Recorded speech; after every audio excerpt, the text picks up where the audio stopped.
मनुष्य प्रकृति से बहुत नजदीक से जुड़ा हुआ है और प्रकृति में ऋतु का अपना महत्व है। और विशेषकर बसंत ऋतु अपने आप में बहुत खास रखता है, क्योंकि बसंत ऋतु में वह शक्ति है कि संपूर्ण प्रकृति को भयानक परिवर्तन ला सकती है। बसंत ऋतु आते ही प्रकृति में नए जीवन आकर अपने नए अवस्था में पहुंचने लगता है। इतना ही नहीं, परिवर्तन के साथ जीवन में नए जीवन आने लगता है। शरद ऋतु में सब वस्तुएं दबी ढकी सी रहती है, लेकिन बसंत ऋतु आते के साथ या नए आकार, प्रकार, रूप, रंग में आने लगता है। बसंत ऋतु आते ही सब प्रकार के जीव जंतु नींद से जागने लगते हैं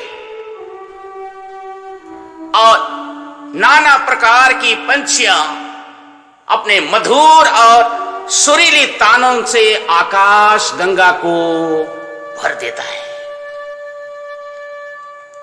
नाना प्रकार के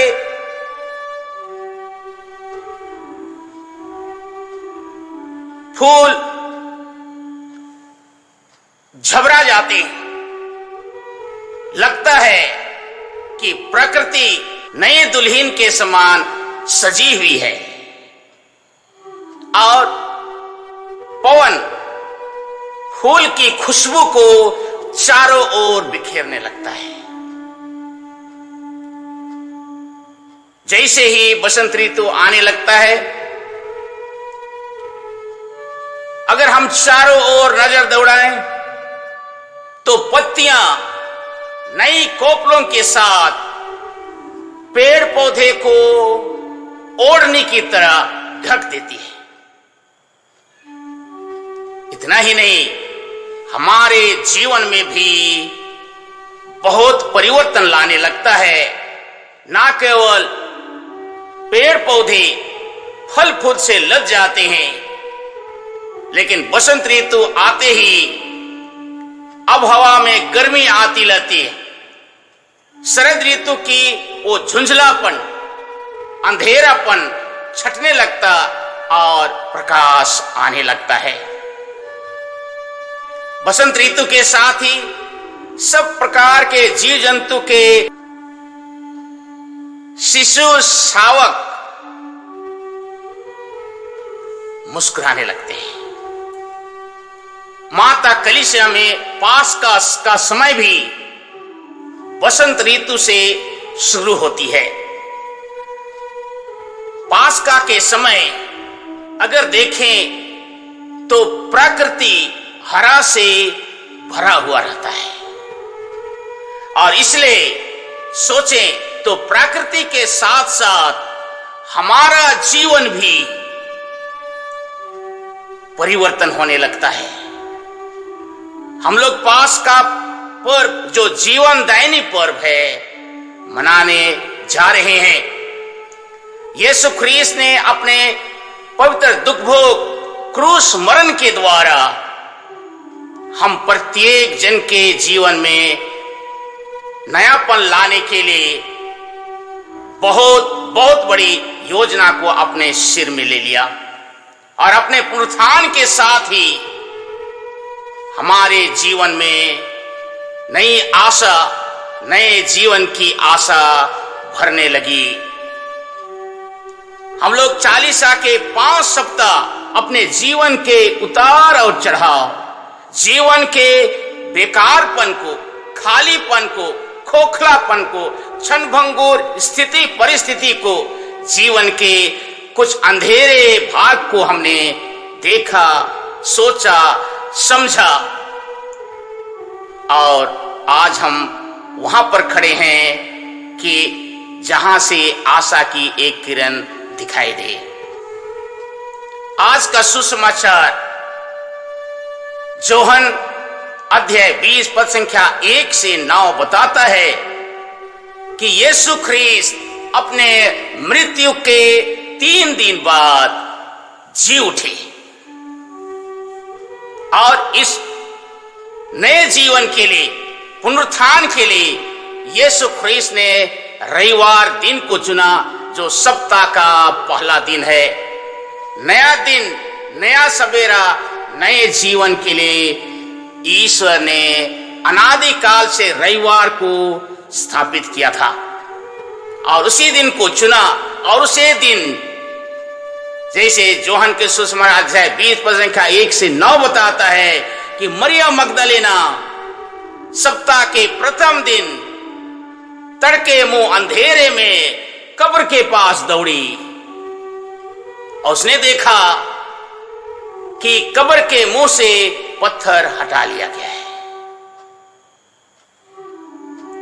सच कहें तो मरियम मगदलेना एक साधारण व्यक्ति की तरह सोचने लगी कि मेरे प्रभु को कोई चुरा लेके गया है, कोई वहां से हटा लिया होगा। मरियम मगदलेना नाजरेत के यीशु ख्रीस्त को खोज रही थी। अपने मृत्यु के 1 सप्ताह पहले सिमोन कोढ़ी के घर में जब ब्यारी का समय था, यीशु मेज पर पुनर्जीवित लाजरुस के साथ भोजन पर था। उस समय मरियम मगदलेना ने अपने प्रायश्चित के आंखों से गिरे हुए आंसू से उसके पैर को धोया, केश से पोंछा और सुगंधित द्रव्य से विलेपन किया था। उसके मरने से वह दुखित थी, इसलिए बड़े सुबेरे आई थी कि दोबारा उसे तेल मलहन कर सके, क्योंकि उस शनिवार के दिन विश्राम होने के कारण तेल का विलेपन नहीं कर पाई थी। लेकिन यीशु ख्रीस्त और पिता ईश्वर की योजना कुछ अलग थी।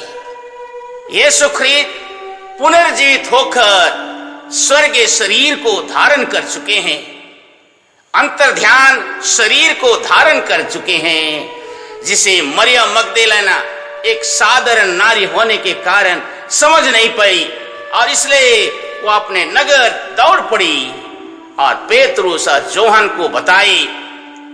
जैसे उन्होंने सुना कि यीशु ख्रीस्त का कब्र खाली है, पेतरुस और जोहन दौड़कर कब्र स्थान पहुंचे।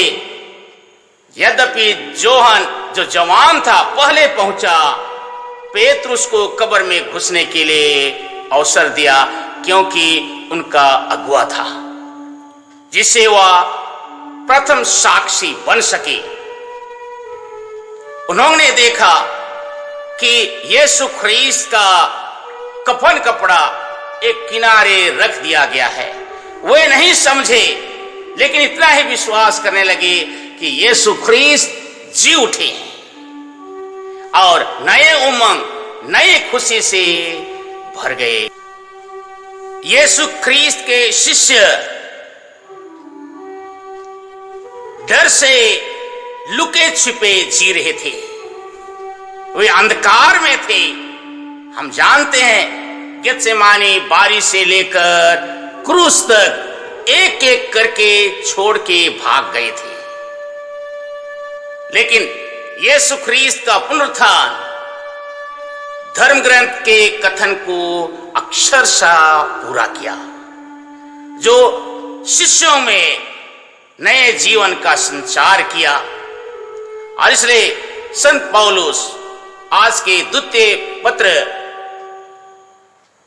अध्याय 3 पद संख्या 1 से 4 में कोलोसियों को बताते हैं कि तुम ऊपर की चीजें खोजते रहो, नीचे की सब चीजें यूं ही मिल जाएंगी, क्योंकि आप यीशु ख्रीस्त के साथ क्रूस में मरे हैं और उनके साथ जी उठे हैं। यीशु ख्रीस्त के दुख भोग क्रूस मरण के साथ आप अपने पुराने जीवन, पुराने पापों के साथ बेकार की जिंदगी को, खालीपन की जिंदगी को छोड़ चुके हैं और नए जीवन में आगे यीशु ख्रीस्त के साथ जी उठे। आज प्रश्न उठता है, यदि आपने 5 सप्ताह चालीसा का समय रखा, इसे आपने प्रायश्चित का समय रखा, तो क्या आप यीशु ख्रीस्त के पुनर्जीवन को, नया जीवन का अनुभव कर सक रहे हैं? ये बहुत बड़ा प्रश्न है। शिष्यों ने यीशु का कब्र खाली देखा, लेकिन विश्वास किए कि यीशु ख्रीस्त जी उठे हैं। आप और मैं अपने पुराने जीवन, खाली जीवन, बेकार जीवन, खोखला जीवन, क्षणभंगुर जीवन को, पाप से अंधकार में पड़ा हुआ जीवन को देखकर परेशान तो नहीं है। और इसलिए याद रखिए, यीशु ख्रीस्त जो जी उठे हैं, भूत का, वर्तमान का और भविष्य का भी प्रभु हैं, जो नए जीवन से भर दिए हैं। और इसलिए 5 सप्ताह अगर सलामत से हमने प्रायश्चित करते हुए त्याग और तपस्या के साथ समय काटे हैं, समय ना लेते हुए एक स्वर में कहें, यीशु ख्रीस्त जी उठे, हालेलुया। एक स्वर में हम मन ही मन सोचें, ख्रीस्त जी उठे, हालेलुया, हालेलुया, हालेलुया।